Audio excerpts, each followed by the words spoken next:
scientifique.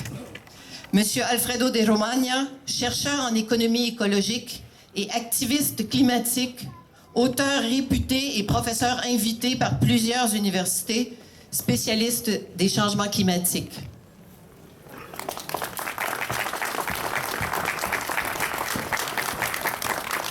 Merci, chers amis, concitoyens, concitoyennes.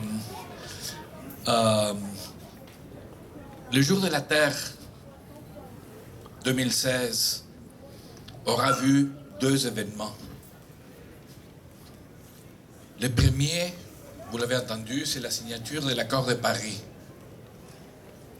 Le deuxième, loin des lumières, des feux, de la publicité, de la télévision, c'est le début d'une campagne avec un objectif très spécifique et qui vise à transformer ce qui en fait revient au pacte suicidaire de Paris, de le transformer en un vrai accord de sécurité climatique. On peut réduire nos émissions de gaz à effet de serre.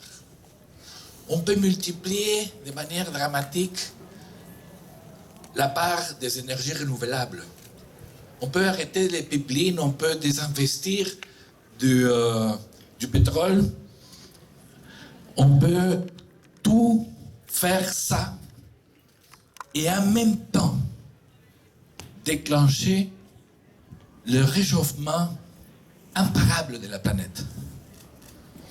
Il y a des seuils critiques, des tipping points, au-delà desquels on ne peut plus rien faire. Dans des cas extrêmes, ça peut même signifier l'extinction de l'espèce. Si on est chanceux, c'est juste la dislocation complète de la civilisation. On a oublié que le facteur central dans la lutte au changement climatique se trouve dans un facteur et un seul facteur. C'est la concentration des gaz carboniques dans l'atmosphère. C'est pourquoi on peut réduire, et même réduire de manière importante nos émissions, et en même temps augmenter l'accumulation de gaz à effet de serre. Et une fois dépassé un certain niveau que l'on ne connaît pas très bien, parce que c'est ça des scientifiques qui peuvent nous le spécifier, c'est trop tard. C'est pourquoi l'accord de Paris est ce que Ban Ki-moon jadis et ce que Ban Ki-moon a évoqué comme un pacte de suicide, où tout le monde s'entend pour une chose mutuellement convenable, mais qui en même temps nous fait tous couler. Juste à titre d'exemple, toutes les émissions des avions et des transports nautiques ne sont pas comptabilisées. On n'a même pas inclus de ça. Je vous épargne tout le reste du pacte de Paris. Il n'y a pas de cibles précises, il n'y a pas d'aspect contraignant, il n'y a pas de compensation nécessaire ou importante ou suffisante pour les pays qui vont être les victimes, du changement climatique. Non, c'est un accord philosophique. Et en même temps, ça autorise légalement des niveaux d'émissions de gaz à effet de serre qui vont programmer la fin de la civilisation. C'est pourquoi il faut mettre une petite clause dans cet accord. Et cette clause est tout simplement de nommer un panel indépendant de scientifiques pour stipuler le budget carbone sécuritaire. Les scientifiques, tout le monde connaît le GIEC, c'est le groupe intergouvernemental